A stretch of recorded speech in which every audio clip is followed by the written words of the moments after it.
Hello everyone, welcome to Daily Prelims Fact, in which we discuss important current affair from the newspaper like The Hindu, Indian Express, and PIB. If I talk about today, then our first topic is Bestu Varsh. So what is Bestu Varsh? Bestu Varsh क्या है? Bestu Varsh है New Year of Gujarat,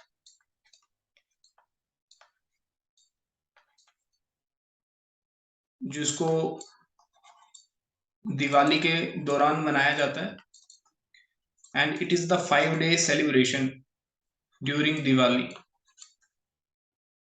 और इसका अगर date बोली जाए तो date है 26 अक्टूबर को ये सेलिब्रेट किया जाता है। ठीक है, तो गुजरात के न्यू ईयर को बेस्तु वर्ष बोला जाता है and it is celebrated as part of 5 day Diwali celebration. तो ये आता कब है? ये आता है, ये न्यू ईयर आता है प्रतिपाद ऑफ शुक्ल पक्ष इन कार्तिक मंथ। तो इसलिए इसको पूजा जो है, सेलिब्रेशन जो है, वो गोवर्धन पूजा के दौरान होती है। ठीक है, तो इस दिन लोग क्या करते हैं? इस दिन लोग टेंपल विजिट करते हैं, अपने घरों को सजाते हैं, रंगोली वगैरह बनाते हैं। So it is just like Diwali. So Bestu Varsh आपसे पूछा जा सकता है कहाँ का त्योहार है, कहाँ का न्यू ईयर है? It is of Gujarat. Very important. Okay, so if I talk about next topic, then next topic is very important. This is Hawk Air Defense Equipment. तो बेसिकली ये हॉक एयर डिफेंस इक्विपमेंट किसका है? तो ये है USA का। And recently what happened, USA अभी ये यूक्रेन को दे सकता है। क्यों दे सकता है? ताकि वो डिफेंड कर सके अपने आप को, जो भी रशियन मिसाइल अटैक हो रहे हैं।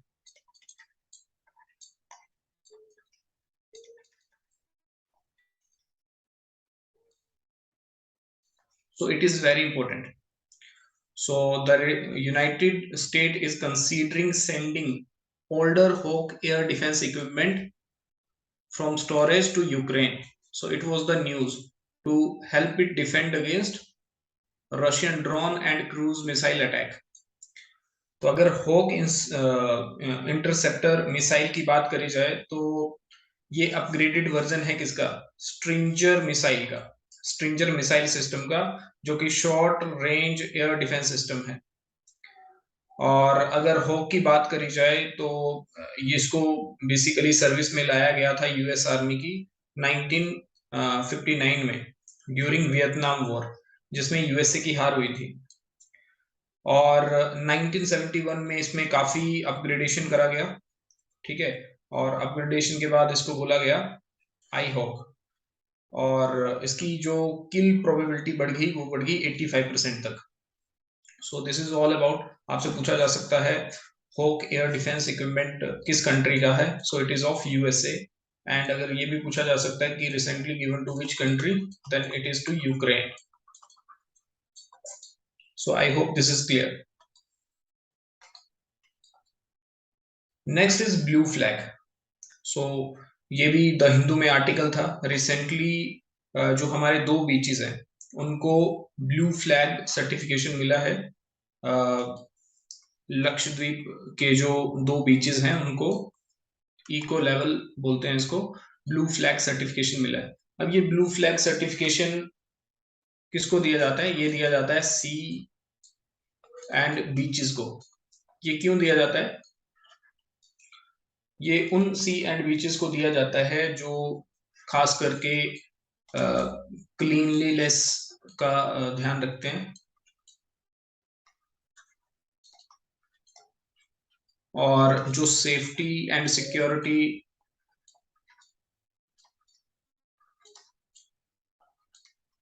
Of the swimmer, safety and security of swimmer का विशेष ध्यान रखते हैं, उनको ये ब्लू फ्लैग सर्टिफिकेशन दिया जाता है। ठीक है, तो ये अभी कौन है, Minicoy Thundi beach and Kadmat beach of Lakshadweep recently इनको क्या मिला, ब्लू फ्लैग सर्टिफिकेशन। तो अगर बात करी जाए, the two beaches have dedicated staff to maintain cleanliness and provide safety and security to swimmers. अगर देखा जाए तो अभी इंडिया के पास 12 बीचेस हैं जिनको ब्लू फ्लैग सर्टिफिकेशन मिल चुका है। तो इंडिया में टोटल 12 बीचेस को ब्लू फ्लैग सर्टिफिकेशन मिल चुका है और उनके नाम यहाँ पे हैं।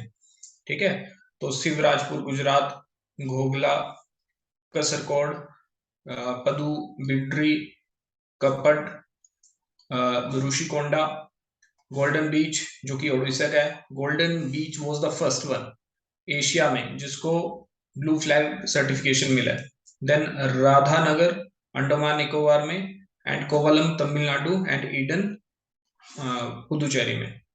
तो इनको ब्लू फ्लैग सर्टिफिकेशन मिल चुका है, टोटल है 12।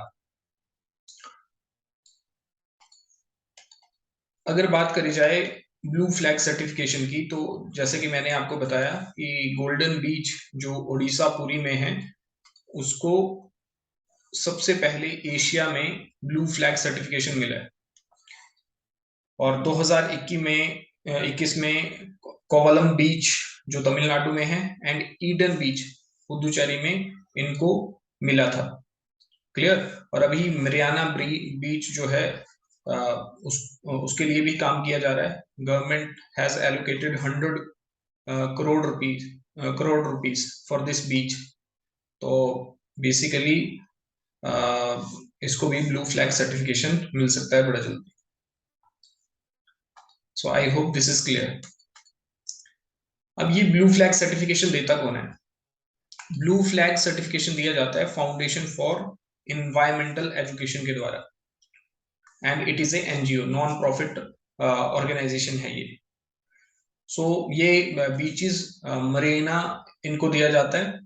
क्यों दिया जाता है? जो कि सस्टेनेबल बोटिंग टूरिज्म ऑपरेट कर रहे हैं। और अगर देखा जाए तो हाई क्वालिटी इन्वायरमेंट है, quality of standard of beaches and sustainable boating tour है, उनको ये सर्टिफिकेशन दिया जाता है। सो दिस इज वेरी इंपॉर्टेंट। ठीक है, तो जिन बीचेस का इन्वायरमेंट क्लीन है, पोल्यूशन नहीं है बिल्कुल भी, क्वालिटी स्टैंडर्ड से कोई कॉम्प्रोमाइज नहीं है, सस्टेनेबल वे में वहां पे डेवलपमेंट हो रही है, सस्टेनेबल बोटिंग टूर हो रहे हैं, तो बेसिकली उन बीचेस को, उन मरीनास को ब्लू फ्लैग सर्टिफिकेशन दिया जाता है and it is internationally recognised certification. तो अब ये जो फाउंडेशन ऑफ इन्वायरमेंटल एजुकेशन है, जैसा कि मैंने बोला, इसका हेडक्वार्टर कहाँ पे है? डेनमार्क में, and it is a NGO. और इसका ऑब्जेक्टिव क्या है? कि प्रमोट करना सस्टेनेबल डेवलपमेंट को थ्रू इन्वायरमेंटल एजुकेशन को, थ्रू एनवायरमेंटल एजुकेशन से। So beaches play a very important role here. So I hope this is clear. Next अगर बात करी जाए तो this article was also in news, and it was about Pasmanda Muslim. Pasmanda Muslim, तो recently prime minister Narendra Modi ji ने इनके बारे में बात करा है, because it is A minority group, और ये स्पेशली उत्तर प्रदेश में ये जो माइनॉरिटी ग्रुप है, मुस्लिम माइनॉरिटी ग्रुप है, ये देखने को मिलता है। तो अगर इंडियन मुस्लिम कम्युनिटी की बात करी जाए तो उसको आप डिवाइड कर सकते हो 3 लाइंस में। तो पहला जो एलिट क्लास होती है उसको बोलते हैं अशरफ्स, ठीक है, जो कि 15 से 20% है।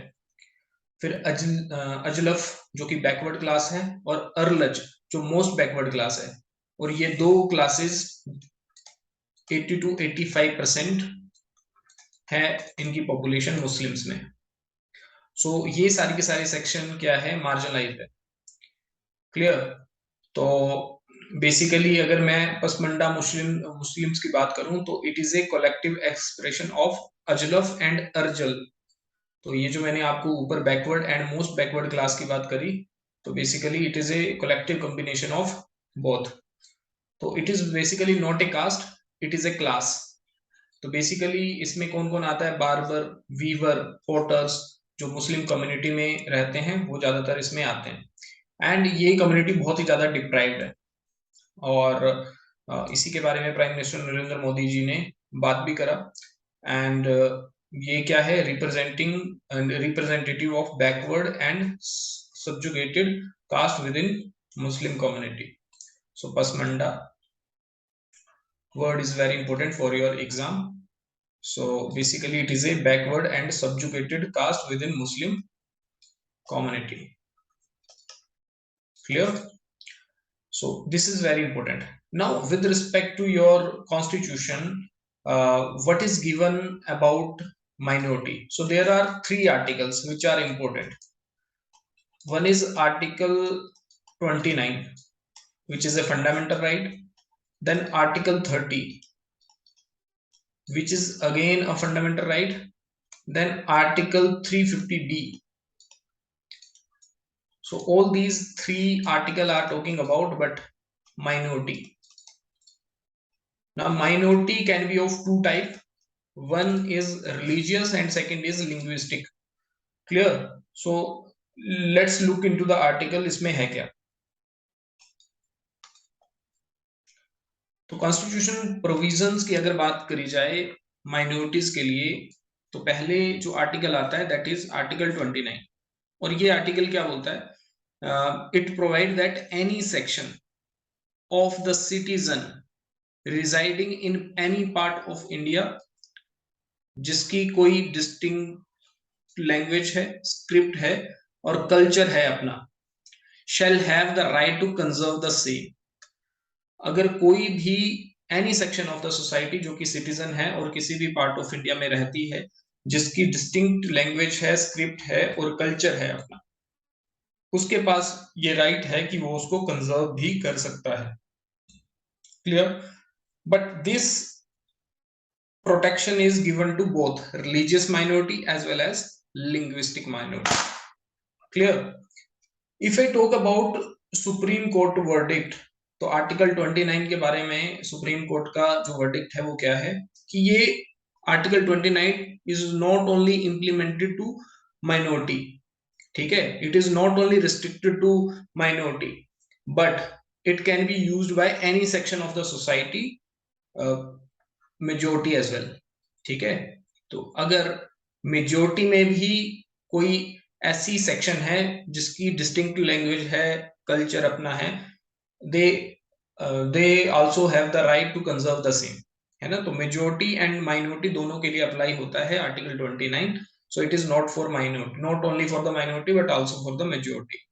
सो I hope article 29 is clear. अगर मैं बात करूं आर्टिकल 30 की, तो आर्टिकल 39 क्या बोलता है? All minorities shall have right to establish and administer educational institution।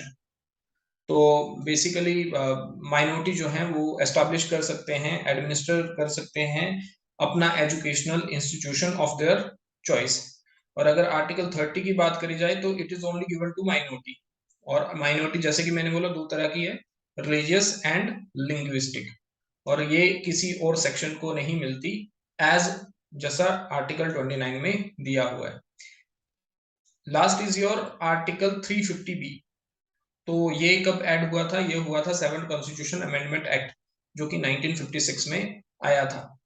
तो 7th कॉन्स्टिट्यूशन अमेंडमेंट एक्ट में हमने क्या बात करी थी? इसमें हमने जो फजल अली कमीशन था उसकी रिकमेंडेशन को अडॉप्ट किया था। और फजल अली कमीशन ने क्या बोला था कि स्टेट को बनाया जा सकता है on the basis of language, language के आधार पर स्टेट का निर्माण किया जा सकता है। ठीक है, और बट किसी स्टेट में कोई लैंग्वेज ज्यादा बोली जाती है, कोई कम लैंग्वेज बोली जाती है, तो it means that language is in minority. ठीक है, तो कॉन्स्टिट्यूशन में ये प्रोविजन दिया गया है कि special officer for linguistic minority appoint किया जा सकता है प्रेसिडेंट ऑफ इंडिया के द्वारा। Very important. Article 350 talk about special officer for linguistic minority can be appointed by president of India. Clear? और ये ऑफिसर का काम क्या है? The duty of the officer is to investigate all matter relating to safeguard providing for linguistic minority under the constitution। तो ये सारे के सारे मैटर को इन्वेस्टिगेट कर सकता है जिससे लिंग्विस्टिक माइनॉरिटी सेफ गार्ड रहे। Clear? So this all these three article are talking about minority। clear? So I hope this is clear। Next topic is ASEAN। So ASEAN stand for Association of Southeast Asian Nation। What is this? Association of Southeast Asian Nation। तो ASEAN क्या है? Association है जो country south east Asia में पड़ती हैं। अब India की लोकेशन साउथ ईस्ट नहीं है, इंडिया की लोकेशन साउथ ईस्ट नहीं है, इंडिया की लोकेशन क्या है? South Asia. तो इंडिया आसियान का पार्ट नहीं है। India is not the member of ASEAN, ये आपको पता होना चाहिए। दूसरी चीज क्या है कि India is in south Asia, but India से अगर आप साउथ ईस्ट की तरफ देखोगे तो सारी कंट्री, जो भी कंट्री आपको दिखाई देंगी वो सारी मेंबर हैं आसियान की। जैसे आसियान एस्टैब्लिश कब हुआ? आसियान एस्टैब्लिश हुआ 1967 में। हेडक्वार्टर इसका जकार्ता में है, जकार्ता इंडोनेशिया में, और मेंबर इसके 10 हैं। ठीक है? जैसे Myanmar, Thailand, Cambodia, Vietnam, Brunei, Laos, Philippines, Vietnam, Singapore, Malaysia. So total are 10 members, but India is not a member. और इसी से डील करने के लिए एक ग्रुप बना था, दैट वाज सार्क। तो सार्क का फुल फॉर्म क्या है? सार्क का फुल फॉर्म है साउथ एशियन एसोसिएशन। तो now the word is south Asian. तो इंडिया की लोकेशन भी साउथ एशिया है, तो इंडिया एंड उसके नेबर वो इसके मेंबर होंगे। तो सार्क में कितने मेंबर हैं? 8 मेंबर हैं। जैसे पाकिस्तान, इंडिया, नेपाल, भूटान, बांग्लादेश, श्रीलंका, ठीक है, मालदीव्स, ये क्या है? मेंबर हैं। अब आसियान की ना एक स्पेशल मीटिंग हुई है म्यांमार को लेके। अब म्यांमार को लेके बड़ी न्यूज एक ये भी है कि एफएटीएफ ने इसको ब्लैक लिस्ट कर दिया है। एफएटीएफ ने क्या कर दिया है? इसको ब्लैक लिस्ट कर दिया है। और ब्लैक लिस्ट क्यों किया है? क्योंकि म्यांमार का माना जा रहा है कि ये ना टेरर फंडिंग, ठीक है, और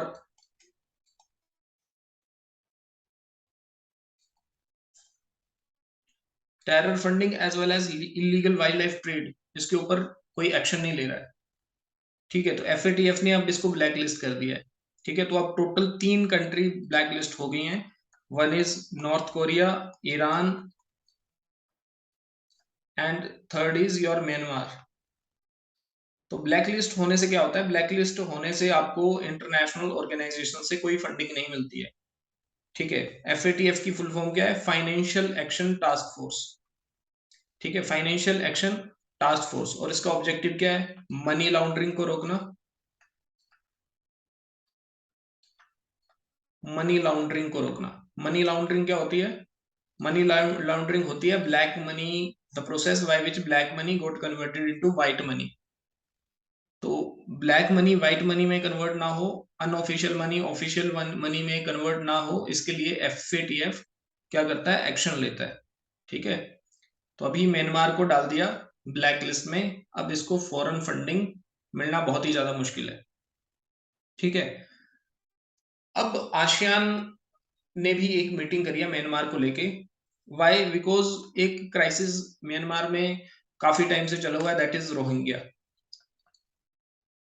ठीक है? और अब इसको लेके वर्ल्ड ने ना थोड़ा अपना रुख दिखाया है। ठीक है? कि अब आसियान कंट्रीज भी बोल रही हैं कि ये जो फॉरेन मिनिस्टर की मीटिंग हुई थी आसियान कंट्री की, तो उन्होंने इस मीटिंग में डिस्कस करा है जो भी क्राइसिस हुआ है म्यांमार में, ठीक है। तो बेसिकली आसियान के 5 पॉइंट हैं, जिसको 5 पॉइंट कंसेंसस बोला जा रहा है, इसको म्यांमार मानने से मना कर रहा है, ठीक है। आसियान कंट्री की जस्ट ये डिमांड है कि जो भी हॉस्टिलिटी हो रही है म्यांमार में, उसको इमीडिएटली रोका जाए। हॉस्टिलिटी जो रोहिंग्या कम्युनिटी के ऊपर डिस्क्रिमिनेशन हो रहा है, और इस कम्युनिटी को अलग अलग कंट्रीज में घूमना पड़ रहा है, बांग्लादेश जाना पड़ रहा है, इंडिया जाना पड़ रहा है, एंड मोस्ट डिस्क्रिमिनेटेड एक तरह से पॉपुलेशन बन गई है ये पूरे वर्ल्ड में, ठीक है। तो दूसरा जो चीज बोल रहा है कि all parties engaging in constructive dialogue, तो जितनी भी पार्टीज हैं म्यांमार में, ठीक है, पॉलिटिकल पार्टी, जिनकी वजह से काफी ज्यादा हॉस्टिलिटी का इशू बना हुआ है म्यांमार में, तो जितनी भी पॉलिटिकल पार्टी हैं, चाहे वो ऑपोजिशन की हैं, चाहे वो गवर्नमेंट की हैं, वो आपस में मिलकर बातचीत करें, कंस्ट्रक्टिव डायलॉग क्रिएट करें, ताकि उस एरिया में प्रॉब्लम क्रिएट ना हो। और थर्ड चीज जो बोल रहा है आसियान कंट्रीज, वो ये बोल रही हैं कि हमें इमीडिएट करने दो, और हमें सभी स्टेक होल्डर से बात करने का मौका दिया जाए, ठीक है। तो म्यांमार को बोल रहा है।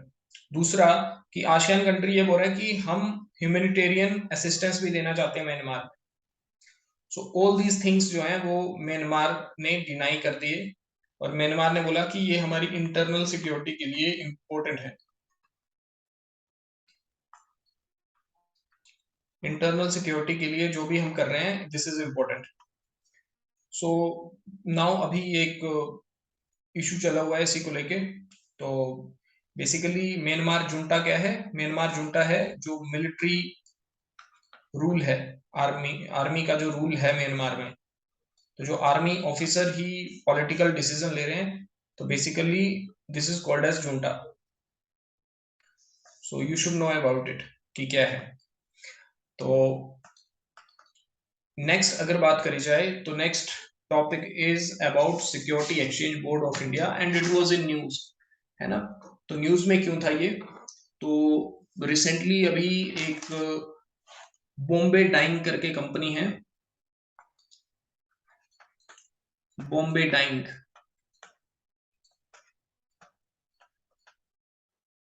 ठीक है। तो इसको सेबी ने क्या कर दिया है? बैन कर दिया है सिक्योरिटी मार्केट से, ठीक है। अब बैन क्यों करा है, that is not so important, but what is important for your competitive exam, this is SEBI. SEBI का फुल फॉर्म क्या है? Security and exchange board of India. Establish कब हुआ? 12 अप्रैल 1992, हेडक्वार्टर है मुंबई में। It is A statutory body. Statutory body है क्योंकि ये एक्ट के थ्रू बना है, पार्लियामेंट के। स्टैट्यूटरी बॉडी वो बॉडी होती है जो किसी एक्ट ऑफ पार्लियामेंट से बनती है। अगर इसके बेसिक फंक्शन को देखा जाए कि सेबी का ऑब्जेक्टिव क्या है, तो ऑब्जेक्टिव ये है कि इसको प्रोटेक्ट करना है इंटरेस्ट को, किसके? जो भी इन्वेस्टर जो सिक्योरिटी मार्केट में, कैपिटल मार्केट में इन्वेस्टमेंट करते हैं, and to promote and regulate security market. तो कैपिटल मार्केट को रेगुलेट कौन करता है? कैपिटल मार्केट को रेगुलेट करता है सेबी। मनी मार्केट को रेगुलेट कौन करता है? मनी मार्केट को रेगुलेट करता है आरबीआई। अगर मैं बात करूं इंश्योरेंस मार्केट, तो इंश्योरेंस मार्केट को रेगुलेट कौन करता है? इसको करता है IRDAI, insurance regulatory and development authority of India, ठीक है। Money market RBI, capital market जो आपकी शेयर मार्केट है, उसको कौन रेगुलेट करता है? सेबी। तो इसका स्ट्रक्चर क्या है? इसमें चेयरमैन होता है और कुछ परमानेंट मेंबर और पार्ट टाइम मेंबर होते हैं। मोस्ट इंपोर्टेंट थिंग ये है कि इसमें एक ट्राइब्यूनल भी होता है जिसको बोलते हैं सैट, सिक्योरिटी अपीलेंट ट्राइब्यूनल। और इसका काम क्या है? इसका काम है कि प्रोटेक्ट करना इंटरेस्ट को, स्टेक होल्डर्स के इंटरेस्ट को प्रोटेक्ट करना, और डिसीजन देना विद रिस्पेक्ट टू, अगर कोई भी इशू रहता है स्टेक होल्डर का मार्केट में, तो उसको लेके केसेस को देखना। और इसके पास सेम पावर है जो कि एक सिविल कोर्ट के पास होती है, बट अगर कोई पर्सन इसके डिसीजन से सहमत नहीं है, तो वो सुप्रीम कोर्ट जा सकता है। Clear? So security and exchange board of India, ये आपको पता होना चाहिए इसका काम क्या है, ठीक है, कब एस्टैब्लिश हुआ, हेडक्वार्टर कहाँ पे है, and everything. Next is Jal Jeevan Mission. Very important. Why? Because it was in news that Gujarat government has achieved 100% tap water in rural area. Tap water मतलब नल से पानी। So rural area में गुजरात ने 100% connections achieve कर लिए हैं। So this was in news, ठीक है। और कौन सी स्टेट है? Haryana, Goa, Telangana, Dadar and Nagar Haveli, Daman and Diu, Puducherry, Andaman Nicobar, है ना। तो इन्होंने 100% अचीव कर लिया है रूरल एरियाज में। अगर बात करी जाए स्कीम्स की, तो ये 2019 में लॉन्च हुई, और इसका ऑब्जेक्टिव क्या है? To supply 55 litres of water per person per day to every rural household through functional tap connection. Clear? By 2024। तो बहुत सारी स्टेट हैं जिन्होंने पहले ही इस मिशन को अचीव कर लिया। और जल जीवन मिशन का ऑब्जेक्टिव क्या है कि 2024 तक सभी को tap connection, functional house hold tap connection provide करके देना। और ये किसके अंडर आता है? मिनिस्ट्री ऑफ जल शक्ति के अंडर ये मिशन आता है। Clear? So this is very important for your exam. अगर बात करी जाए जल जीवन मिशन की, तो जैसे कि मैंने बोला, ये आपको नोट करना है with respect to your exam. तो पाइप्ड वाटर सप्लाई करना है रूरल हाउस होल्ड को बाय 2024। और अगर बात करी जाए integrated demand and supply side management of water at the local level, ठीक है, लोकल लेवल में ही डिमांड और सप्लाई की मैनेजमेंट करनी है, ठीक है। और जो भी वाटर से रिलेटेड स्कीम्स हैं स्टेट की या सेंटर की, उनका क्या करना है? कन्वर्ज करना है। और fourth thing is local infrastructure build करना है, ताकि रेन वाटर हार्वेस्टिंग हो सके, ग्राउंड वाटर रिचार्ज हो सके, और वाटर की वेस्ट कम हो, और उसको रीयूज किया जा सके एग्रीकल्चर में, ठीक है। तो this is the objective of जल जीवन mission. Very important, note down all these 4 points.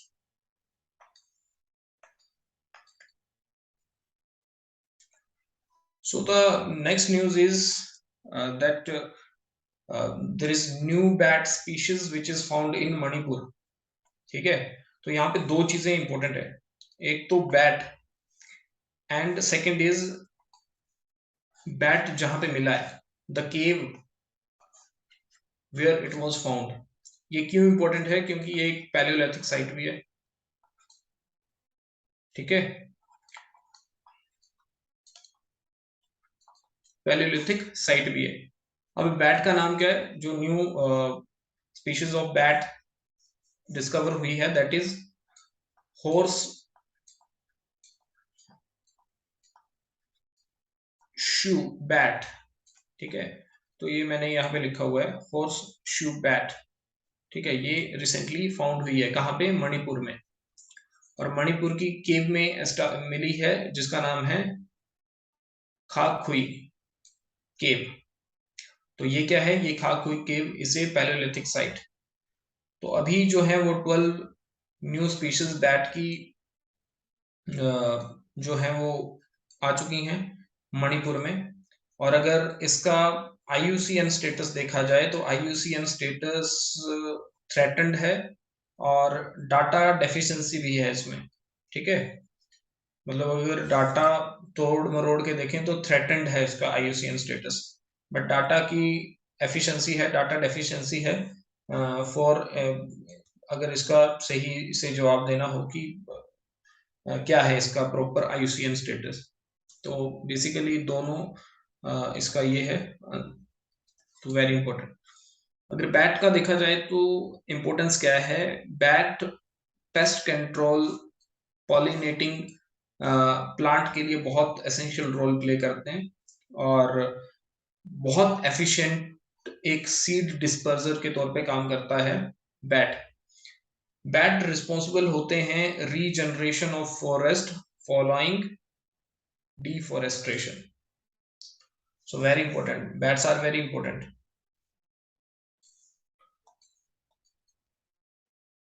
Next is humpback highway. तो बेसिकली हम्प बैक है क्या, हम्प बैक व्हेल होती है, ठीक है। अब क्या है, ये जो हम्प बैक व्हेल है ना, ये अंटार्कटिका से मूव कर रही है, करती है हर साल Australia and west coast of tropics की तरफ, ठीक है। तो एवरी ईयर क्या होता है, 40,000 हम्प बैक व्हेल जो है वो फ्रीजिंग वाटर ऑफ अंटार्कटिका से मूव करते हैं और इसको वर्ल्ड की लॉन्गेस्ट मैमल माइग्रेशन बोलते हैं, ठीक है, वर्ल्ड लॉन्गेस्ट मैमल माइग्रेशन। तो अगर इनका देखा जाए तो ये ऑस्ट्रेलिया ईस्ट की तरफ और वेस्ट कोस्ट ऑफ ट्रॉपिक्स की तरफ मूव करते हैं, फिर ये वापस भी आते हैं। जब ये वापस आते हैं तो बेसिकली आफ्टर फ्यू मंथ जब ये वापस आते हैं तो क्या होता है, तो फिशिंग के दौरान इनको पकड़ लिया जाता है नेट्स में और ये बहुत बुरी तरह से इंजर्ड और या तो मर जाती हैं। तो बेसिकली इसकी वजह से इनकी पॉपुलेशन काफी कम हो रही है और इनका जो करंटली IUCN स्टेटस है दैट इज लीस्ट कंसर्न, ठीक है। तो अभी इनका हंटिंग जो है वो बहुत ज्यादा बढ़ चुकी है और नियर एक्सटिंक्शन ये पहुंच चुकी हैं, ठीक है। तो इसीलिए इनके ऊपर जो है वो बैन लग चुका है और बट लोकल पॉपुलेशन जो है वो इसका काफी ज्यादा हंटिंग करती है, सो दिस इज द इशू, ठीक है। सो ये जो हम बैक ये है व्हेल है, तो बेसिकली ये बहुत बड़े स्तर पे फीड करती है लार्ज ग्रुप्स को, ठीक है। और इसकी सिंगिंग एबिलिटी भी होती है, it is famous for their singing ability. So very important for your exam. So थोड़ी चीजें इसमें नोट करनी पड़ेंगी आपको। Next is satellite phone, this is very important. It was given in the Hindu कि जो सऊदी अरेबियन एक senior executive of Saudi Arabian oil company है अरमैको, उसका सीनियर एग्जीक्यूटिव के पास अनऑथराइज्ड सैटेलाइट फोन मिला है और उसको अरेस्ट कर लिया गया है उत्तराखंड से, ठीक है, under section of Indian telegraph act and Indian wireless telegraphy act. So basically what is satellite phone, तो देखो, एक तो आपके पास सिंपल फोन होता है, ठीक है, एक होता है सैटेलाइट फोन, ठीक है। तो सैटेलाइट फोन जो रहता है बेसिकली डायरेक्टली सैटेलाइट से कनेक्ट होता है और इसको रखना लीगल नहीं है, it is illegal to have satellite phone in India without permission you can not carry satellite phone, ठीक है। और इसकी restriction on the possession and use of these phone were tightened after Pakistani terrorist who attacked Mumbai in November 2008 used this device to keep in touch with their Lashkar-e-Toiba handlers. तो basically जब Mumbai attack हुआ था 2008 में, तो basically ये satellite phone उनके पास था और इसके ऊपर पहले से भी रिस्ट्रिक्शन है और अभी भी रिस्ट्रिक्शन है। तो बेसिकली रूल क्या बोलता है, तो रूल ये है कि section 6 of Indian wireless telegraphy act 1933, it is illegal to possess any wireless telegraphy operators and wireless transmitter. तो बेसिकली क्या है, जो सैटेलाइट फोन है is a phone that can connect to orbiting satellite, direct connect करता है satellite से, ठीक है। और जो हमारे टेरेस्ट्रियल मोबाइल फोन होते हैं बेसिकली, अगर मैं बात करूं सैटेलाइट फोन की और जो हमारे सिंपल मोबाइल फोन होते हैं, सो बेसिकली ये डिपेंड करते हैं जो आपका लोकल नेटवर्क होता है, ठीक है। देन ये लोकल नेटवर्क किस पे डिपेंड करता है, जो अर्थ ट्रांसमीटर्स होते हैं, उसके ऊपर, फिर ये अर्थ ट्रांसमीटर कनेक्ट करते हैं जो सैटेलाइट होता है, फिर उसके थ्रू हमें सिग्नल आता है और हम बातचीत कर पाते हैं। ठीक है, तो अगर ये उड़ जाएं तो हमारे नेटवर्क भी उड़ जाते हैं। बट ये जो सैटेलाइट फोन होते हैं ये डायरेक्ट सैटेलाइट से डील करते हैं। ठीक है, तो इनका नेटवर्क डायरेक्ट सैटेलाइट से होता है। ठीक है, तो बेसिकली ये कहीं भी कांटेक्ट कर सकते हैं। क्लियर? तो similar to terrestrial mobile phone, they can connect to voice and short messaging services as well as low bandwidth internet access. Satellite phone की अगर बात करी जाए तो they can connect anywhere as they are directly connected to satellite around the world and do not depend on terrestrial mobile network. Satellite phone usually cover most of the planet with fairly robust connectivity. So that is why it is very dangerous. ठीक है, और अभी ये बरामद हुआ है तो basically it can B important for your examination point of view. Clear? So basically अगर बात करी जाए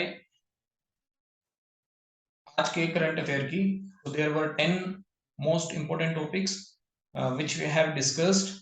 So thank you so much.